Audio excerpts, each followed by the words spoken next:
उस दिन ऐलान कर रही थी ना भी हमारा उससे कार्ड मंजूर अफसार के लिए बनाने हैं ताकि उनका इलाज सीधा हो गया। अच्छा ये मैंने न्यूज़ सुना था उस दिन।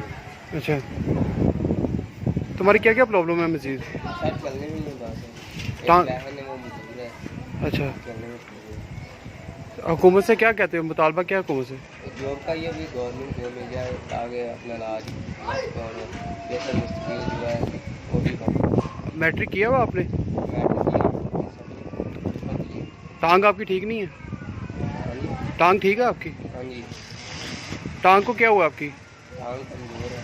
चला नहीं जाता? हाँ जी, चलने में प्रॉब्लम है। चलो ठीक है, मैं इंशाल्लाह करता हूँ कुछ। ठीक है, जाओ।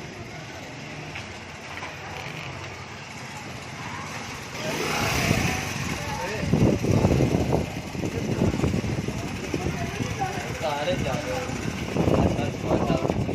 ठीक है बेटा, फिर आप जाओ, आप वालेकुम अस्सलाम। जाओ।